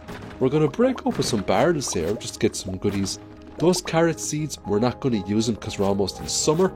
In summer, the equivalent will be squash, so we're going to grow plenty of that down the road as well. We're very close to level 7 mining, so once we get that, it's going to be more pickaxe proficiencies for us. It just means less energy while we're swinging the pickaxe around. And when we go to Skull Cavern later on, we're going to be doing lots of swinging. Just to claim that level 7, we're going to break open some of these grey rocks. Because we have the copper pickaxe, it just takes one shot to knock those rocks down. It was 1240, we're going to use a warp totem to go back to the farm. And the reason why I did this is because I wanted to make a few more sprinklers before the next day hits. It would be nice just to fully automate that watering process. Now the next day is a rainy day, but we still want to get the sprinklers sorted. So going forward, anytime we want to plant a couple of 100 crops, we don't have to worry about watering. So this isn't just setting us up for spring, this is setting us up for the rest of the game. Look at all of these quality sprinklers just waiting to be deployed. Level 7 mining, we can now transmute bars to gold bars. Transmutation isn't something I do a whole lot of, but it can come in fairly handy down the road, especially if you need a specific type of bar. Now I made 26, almost 2700 gold today. That was primarily from selling bits and bobs I picked up over the past couple of weeks in the mines. There's 15 topazes there, 80 gold a pop, some frozen tears, and an emerald. So I'm going to make 6 more quality sprinklers today. I'm going to put those down, and that is basically all of the sprinklers sorted out. What we can focus on now is fishing. It would be really nice to get our fishing skill up to level 10 before we go into summer, but at the same time we have to think about Skull Cavern preparation. We don't have a whole lot of iron ores at the moment, so we might need to go back into the mines, farm up some iron so we can make some bombs. There was a straggler kale here, a sprinkler didn't reach it. Now, I'm very weird in the way that I didn't want to waste resources on, a sprinkler to water that kale. At the same time, I didn't want to get my watering can and water it manually, so I just destroyed it instead. What's one kale, right? I made 2 recycling machines. We do have a lot of trash for putting up fish, and trash can be recycled into some pretty good items. There is a chance soggy newspapers can get you a cloth. That's very good early on. Now I had 9300 gold. We're going to get the iridium rod now, just to get that out of the way. Because we have the iridium rod, we can get some cool bobbers. We're going to get the trap bobber. This is going to make catfish absolutely trivial. We're going to spend the rest of our money on bait, Now we did go a bit overboard, but that bait is going to last us an awfully long time. We're going to spend the rest of the day pulling up an absolute ton of fish. Now, I was only getting silver star catfish today, which was unfortunate. I just didn't have the luck to get gold star catfish. Unless I got perfect catches, I wasn't getting gold stars. And because of that, I wasn't getting the XP I thought I would get. And when I sell these catfish, because you're only silver star catfish, I'm not going to get the money that I could have gotten if I was getting gold star catfish instead. So I got 6,640 gold. It's not bad, but I've done way better on rainy days. 312 gold for the catfish. I got lots of smallmouth bass too. They're only worth 93 gold, but because I had so many, it came to 1,674. That's alright. The reason why we're accumulating lots of money now is we need at least 40,000 gold to unlock Skull Cavern. We also need a lot more gold as well to get more upgrades, because we want to upgrade our axe as well to at least a copper axe before we get into summer. We will have to start thinking about collecting hardwood and other resources like that if we want to make some serious progression. Now, I decided to head down to the beach today just to get some more forageables, just to make some extra money. We hoed up a fan. That is a real nice artifact right there. We can give that to Gunther, and the more artifacts we give him now, the more progress we can make when it comes to getting down to the source. We went to the flower dance only to get the rare crow and the tub of flowers recipe. We need those for perfection. I didn't have any sort of relationship built with any of the NPCs to the point where they dance with me, so I just had to stand back and watch them all dance away. Not to worry though, next year we can always go back to the event, and it's a great way to get some friendship points with people. So for the rest of the evening, we're just going to use up the rest of our energy, and we're going to cut down a ton of trees. There's multiple reasons we want to do this. Number one, it's going to make more space on our farm. The more space we make, the more ground we can hoe up. We can just make some more sprinklers then, and that means we can plant down a lot more crops. Now we are aiming for starfruit in summer, so money is going to be very important, and all this wood will come in handy when we're going to make tappers, when we're going to make kegs later on. I hoed up a good night shirt, some mystery boxes, and a chicken statue. It was quite lucky. The chicken statue has already been given to Gunther, so we can just sell that. We're just going to cut down a couple of more trees before we call it a night. We do have 3,141 gold at the moment, so we don't really want to pass out because the penalty could be a few hundred gold. We have a few little pieces of energy left, but look at what's happened now. Look at all this kale. Now this is what you call a kale farm in spring, and this was only possible by rinse and repeating various processes, such as buying kale, selling it, buying more, selling that, and then buying even more. Simple enough. And then we just go to the mines, and we just mine up all the minerals to make quality sprinklers. So this is quite possible for anybody to do in spring if you're looking to make an absolute ton of money, and you don't want to go other routes such as, fishing until you go a bit crazy. We could have fished and fished and fished, we could have made just as much money, but the great thing about all this kale is that we're getting tons of farming experience, and now we have level 9 farming. And once we get one more level in farming, we can unlock a very powerful perk that will make crops grow 10% faster, and that's going to come in fierce handy, especially when we start growing the big crops, like the starfruit and things like that. The help wanted quest was to give someone a cauliflower. We had to ignore that because we know cauliflowers on the farm. I sold all of the kale to Pierre. We now have 50,000 gold to play around with. Now with that 50,000 gold, there's a few things we need to do with it. I was going to buy a speed growth for the green bean. I decided not to. I can always just get the green bean later on. When we get to Ginger Island, there's lots of perks that we can get over there that would allow us to get any crop we want regardless of the season, so I'm not too worried about that. We are going to go to Morris, and we are going to go the Georgia route, and the only reason we're going the Georgia route is because I want to show you how powerful this route can be, and because we're doing a let's play, I can show you step by step on how you can activate all of the perks very, very early in the game. With the Georgia route, we will be able to get to Ginger Island very, very early indeed. All we need is money, and it's so easy to make money in Stardew Valley. It's just a matter of scale, and because we have so many quality sprinklers now planted down on the farm, when summer comes along, we can purchase hundreds of crops, hoe the ground up, plant them, and not worry about it for the next week or two. It's a total game changer method. So we're back in the mines now today, and we're farming iron ores specifically because we want to make bombs. The more bombs we can make, the more successful we're going to be in the Skull Cavern. I just got a bomb there for killing the bat. That was really nice. I also picked up a coffee bean for killing the dust sprite. That was incredibly lucky. The more coffee beans I can plant in spring, the more coffee I get to harvest in summer, the more triple shot espressos I get to make. Now, I did say earlier I had a steel pickaxe. I wasn't correct. I just had a copper pickaxe. Because I'm using the flower tools mod, it looked like I had a steel pickaxe, but I didn't.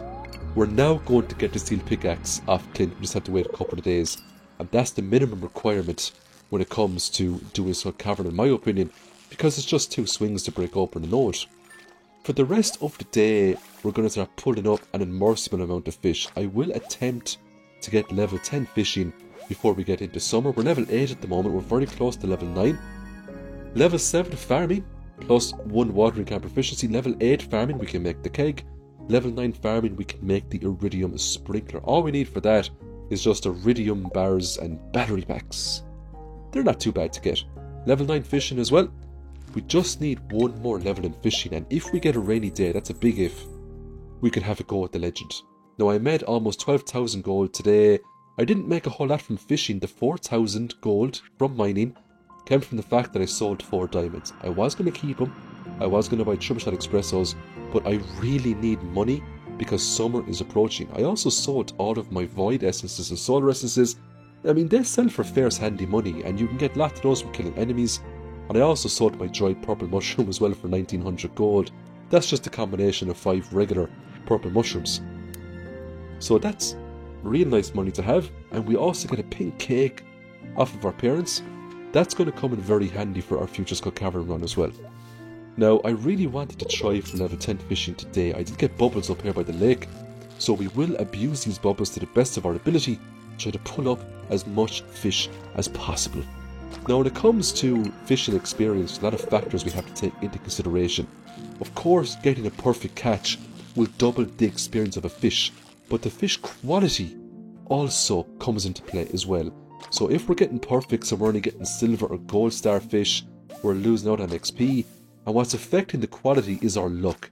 Because it's a bad luck day, even though we're getting perfect catches, most of the time we're not getting iridium quality fish. What's also a factor is how deep we can fish. Because the bubbles were kind of inwards and not out very far, that was also a factor in terms of the quality of fish we're going to get. But the bubbles do pay off, because once we throw our fishing rod into the bubbles, we get a hit almost instantly. Because we're on single player mode, time freezes. So the longer we can use and abuse these bubbles, the more fish we can rack up, and we're going to end up getting a ton of fish today. Now, I did run down to Morris. We're going to give him 40,000 gold. That is going to fix up the bus, which will allow us to go into Skull Cavern and run around the desert. I picked up another book of power today, Jewels of the Sea. Finding treasure chests have a chance to yield raw. Now, the raw that you're going to get from the treasure chest is based on the fish that you pulled up. So if we put up, for example, a bullhead and we get a treasure chest, we're going to get bullhead raw inside. We have 2 books of power at the moment, the Monster Compendium, and we have the Jewels of the Sea, which is pretty nice. For the rest of the day, we're just putting up tons of fish. Now, tomorrow is a rainy day, so unless we hit level 10 fishing tonight or tomorrow, we're not going to be getting that legend. The raw can be converted if we put it into a preserve jar, and we can sell it for the profit if we want to. But at the moment, I'm not going to spend resources on preserve jars. It's something we might look at down the road. For now, I'm just going to sell the raw as is. It's extra money. Why not? I'm getting very lucky with treasure chests today. Those fire quartz will come in fierce handy, because we can convert those into refined quartz. That means more sprinklers for us. And here is a fabulous cutscene of Morris hard at work in the rain, fixing up the bus. This is going to give Pam a job as well, and it's just 500 gold to take that bus into the desert. Now, at the end of the day, we made 9,350 gold, primarily from selling fish. Let's take a look at the fish. Lots of bullheads there, iridium quantities, 187 gold a pop. We also got some chubs, some carps, we got some largemouth bass. The iridium largemouth bass goes for 250 gold, that's quite nice. And we don't even have level 10 fishing yet, so they can go for even more gold on top of that. Just a quick look at our skills. We're doing fairly well. Farming is almost maxed out. fishing is almost maxed out, and once we start doing the Skull Cavern runs, we'll be maxing out combat and mining fairly quickly as well. I got 2 emeralds today in the treasure chest, that was nice. We're just over halfway there to get level 10 fishing. We're probably not going to get it today, if we're going to be realistic about it. I do get bubbles here, but we're just too far off. If I avoided going to the flower dance, and I spent that whole day fishing, we probably would have been fine, and we probably would have had a very high chance to get the legend today. But because I did the flower dance event, it's just not going to happen for us. Also, if we prioritized fishing a lot more instead of going to the mines to make quality sprinklers, we probably very easy would have got level 10 fishing in spring as well. But look, at least we have a ton of sprinklers on the farm, and at least we don't have to water crops come summer. Now we're going to get our steel pickaxe off Clint, and we're going to hand in the regular axe, upgrade that to a copper. It just means we can start getting hardwood, because we can start cutting away those regular tree stumps. It also means that regular trees will now take 8 swings instead of 10. And it does make a difference when you're cutting down tons of trees. Because it's Saturday, I took a stroll down to the beach because all of the forageables accumulate up until Saturday. We also have the old marina up there as well. So if you're still watching, I just want to ask the question now to this community. Who do you want me to marry for this playthrough? Let me know in the comments and let me know why. Because normally when it comes to married NPCs, I normally just pick one out of a whim. I don't put a whole lot of thought into it. But let me know your opinions. Who do you want me to marry and why? And I'll take all of your opinions into consideration. So we just saw some fish there to Willie. I've got 22,000 gold. Now I could have went to Morris with that, and I could have unlocked the minecart, or I could have unlocked something else. But I want to focus on Skull Cavern right now. So I'm going to buy some salads, they're going to come in fierce handy. I also picked up a help wanted quest as well. Marta was looking for the leak. I'll give that to her because we still want to get lots and lots of prize tickets.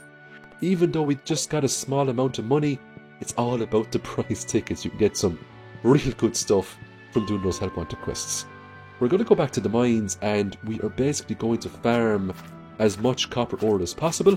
And all of that copper ore will not be converted into sprinklers.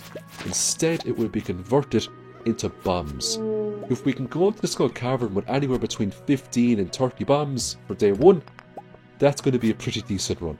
Bombs are needed to uncover holes and staircases very quickly. Also, bombs do fairly decent damage against enemies, and a lot of the enemies in Skull Cavern have huge HP pools, so the bombs will come in very handy when it comes to whittling down their HP as well. The weapon we're using, the Holy Blade, it's only going to be good primarily against the mummies and the ghosts. It's not going to be great against the serpents or the slimes, and we all know there's a lot of serpents and slimes in Skull Caverns. We came across an elite slime today. They're always worth fighting because you never know what an elite slime might drop. This one dropped combat boots. It's a very nice boot, but it's not as good as the space boots. The space boots have more defense and they have a lot more immunity. I also wiped out a ghost there and dropped a wooden mallet. If I got that the first time I came down here, that would have been a pretty decent upgrade. But the Holy Blade is much preferred at the moment because of the buffs that it gives. We also got a mystery note here, and we got a diamond out of it. That's 150 more mining XP, and we're going to keep that diamond to trade in for the triple shot espresso. It's also worth noting too that today is the 27th, so we really need to be hitting the Skull Caverns tomorrow before we get into summer. If we make it down to floor 30 in the Skull Caverns, Mr. Key will give us 10,000 gold, and that's a lot of gold going into summer, and we want to buy as much Starcraft as possible. The main reason why this playthrough is turning into a money-hungry playthrough is because in my experience, if you make a ton of money in year 1, it becomes very easy to get perfection. It becomes very easy to knock a lot of achievements out of the way early on. Also, all of the monster loot that we're collecting, all of the minerals that we're getting, we can sell it for even more money. So we picked up another recipe today from the Queen of Sauce. We now have 16,352 gold. We're going to make 16 bombs combined with our 3 bombs that we got from killing bats and whatnot. We've got 19 bombs into Skull Cavern with. We've got 1 diamond and 2 rubies. So that's 1 triple shot espresso and 2 spicy eels. We've got 30 salads, and we're going to keep the pink cake as well. Now, while I was waiting for Pam to come, because I never bothered going to the desert, picking up a warp totem, my mistake, I went back to the mines for a few hours just to get some more iron ores to make some more bits and bobs. I then got the bus straight down to the desert now, and the first thing we're going to do is trade in our diamond for a triple shot espresso and our 2 rubies for 2 spicy eels. I'm going to take those buffs straight away, so this is going to make my character way faster, and it's also going to give my character a little bit of luck as well. Today is a super unlucky day. I was told by the spirits to stay home. We're not going to do that, we're going to motor ahead. Even if you get a super unlucky day, it doesn't necessarily mean you're going to have terrible luck in the Skull Caverns. I've went into Skull Caverns on super lucky days, and I've done horrendously bad. I hold up a skill book there, which was nice. It was more mining XP. We're now going to use our skull key and enter the Skull Cavern. So this is the first serpent enemy. The serpents have a lot of HP, but it's worth killing them because the serpents can drop spicy eels, they can drop white essences, they can drop bombs. Everything that they drop can be used to progress our quest for 100% completion. So we won't ignore them. If we see a serpent, we're going to wipe it out. We also have to think about the monster eradication goals. So we're going to be doing a lot of Skull Cavern runs when it comes to accumulating those monster eradication goals. Now if we see mummies, that is going to be easy mode. The Holy Blade will basically melt those in a couple of swings, and we also don't have to worry about using bombs to detonate them because we have the Crusader enchant. They will just disintegrate before us. As we can see, we've got a room here with lots of crates inside it. There is a chance you can get a lucky ring inside one of those crates. It's a very, very small chance, but it's not impossible. I've gotten tons of lucky rings for breaking open those crates all the time. If I see iron nodes like this, I'm going to break them open, because the more iron I accumulate, the more bombs I can make. And at the moment, I don't have a huge amount of bombs, so I have to be very careful on where I decide to use them. Now this floor I'm at the moment, floor number 3, I got horrendous luck. I had to mine open almost every node on this floor to get a hole or a staircase. Now I got lucky, I got a hole, and it sent us down 6 levels. So that was some nice progression there. It's now 10 past 2 during the day. Time does go slower in the Skull Cavern. All we want today is to get past floor 30 so we can get that 10,000 gold. I'm not concerned about getting prismatic shards. I'm not concerned about getting hundreds and hundreds of iridium ores and making an absolute ton of money. I just want to get past floor 30, get the 10,000 gold, and then get organised for summer. Now, dinosaurs are rare enough in Skull Cavern, and to get one out in the open like this, because it's not a prehistoric floor, is very rare. I decided to fight this dinosaur in the hopes to get a dinosaur egg. Now, if I do get a dinosaur egg, I will not sell it. I will actually incubate that. I will get Robin to make me a coop, upgrade it, and we'll have a dinosaur on the farm. We will need it for perfection. So we got very lucky there. We got a dinosaur egg. We can also donate that to Gunther, but if you just have the one, my advice is to just incubate it and then give the next one to Gunther. Sell the next one for perfection, and then turn the one after that into a dinosaur mayonnaise, and then sell that one for perfection as well. And then you're finished. You don't really need the dinosaurs anymore. So we're dropping bombs here now at the moment. We're making some decent progress. We're on floor 11 at the moment. I got another hole. We're going to jump down. We got 5 levels. You can get up to 15 levels when you jump in those holes, but you have to be very careful, because the more levels those holes give you, the further you drop down, the more health you're going to lose. It's always worth topping up on the health before you go down a hole. You never know how far it's going to send you. Now I came across a big open floor here. There was a serpent attacking me, and the serpents are very irritated at the moment because they've so much HP, and sometimes I just want to ignore them, mind the nodes, get on with it, and these things will just swing out of your head until you die, or unless you kill them. So we just had to give it our attention. Now I used up a bomb. I was quite reluctant on using more bombs to get staircases, but I got fairly lucky there. I'm also going to get very lucky on this floor. I just have to mine open a few of these nodes and I get a staircase easy enough. Despite the fact that today is a super unlucky day, we're making some decent progress. We've got a mystery node here too, so we're going to wipe out this slime. The reason why I'm fighting these purple slimes is because there's a fairly good chance they can drop iridium ores. There's also a chance each enemy inside here can also drop a prismatic shard. We picked up a diamond there as well.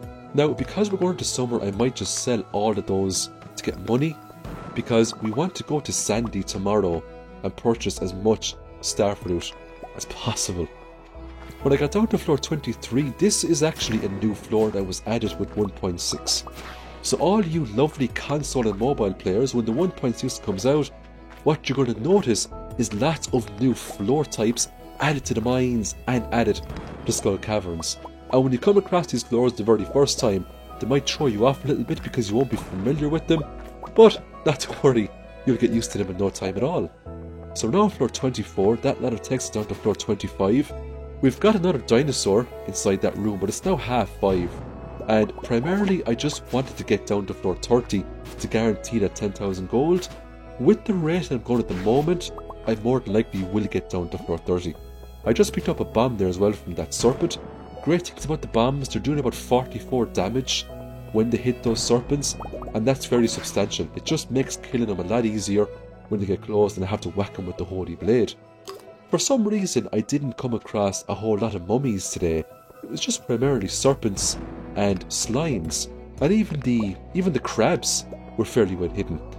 I got 2 holes, doesn't matter which hole you take, both of them will have the exact same result, so that put me down 6 levels there, no hassle at all. Speaking of mummies, there's a few on this level. We're going to use a bomb just to break open some ores, and then we're going to use our Holy Blade and just look at the damage we're doing with these mummies. But more importantly, once these mummies' health goes to 0, they just die because we have the Crusader enchant. We don't have to drop bombs and detonate them. That's what I love so much about this Holy Blade. Now if I do get a Prismatic Shard and I get a Galaxy weapon, I'll be swapping the Holy Blade to that weapon straight away because of the sheer difference in damage. And in all fairness, all you need is a Cherry Bomb to finish off the mummies. It will be a while before we get to Ginger Island, before we can start enchanting stuff.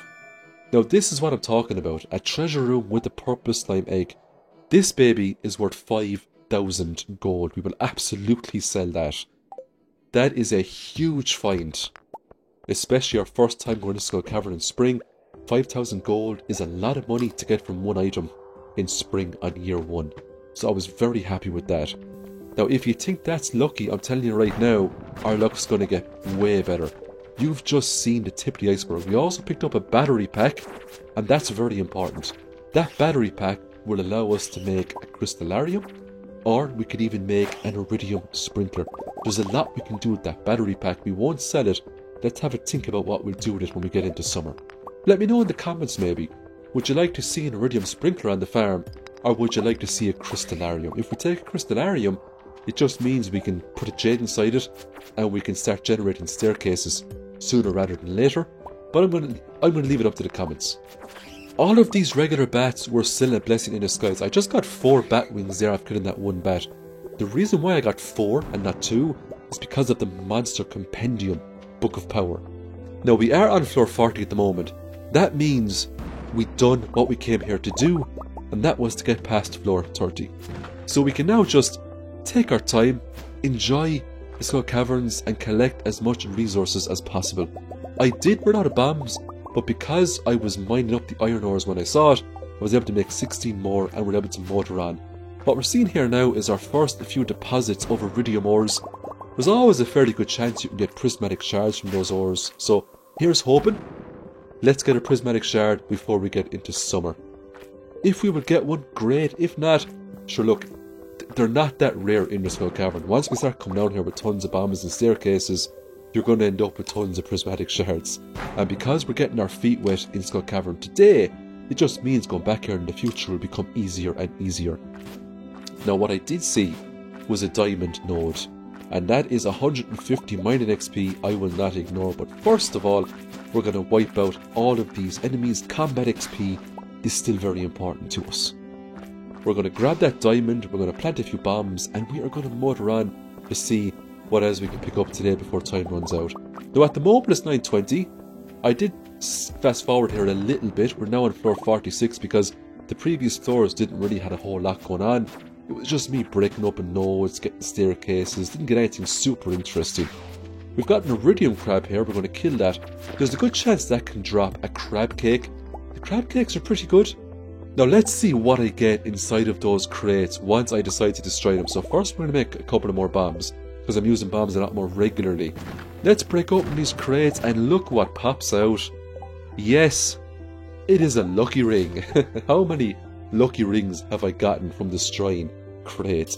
And I say it all the time when this happens, I know you can pan with Poxiel, but for crying out loud, just go down into Skull Cavern, whack open a few crates, and get a lucky ring that way. Now this floor 49 had a lot of nice resources. It had emeralds, iron ores, iridium ores, loads of stuff. When I got down to floor 50, it was almost time for my character to pass out. Now I didn't want to pass out, I didn't want to lose money, so I'm going to wipe out all these mummies very quickly, and I'm then going to use a warp totem to go back to the farm. But first, I just want to break open this iridium node. You never know what we might get. 50 XP and 4 iridium ores. It's time to head back to the farm. Now, I didn't get a huge amount of iridium ores today, but in all fairness, I got a purple slime egg. That's 5,000 gold. I got a lucky ring. I got skill ups. It was a magnificent run. And that is basically the end of our video. So thanks everyone for watching, and I will see you next week for the summer start.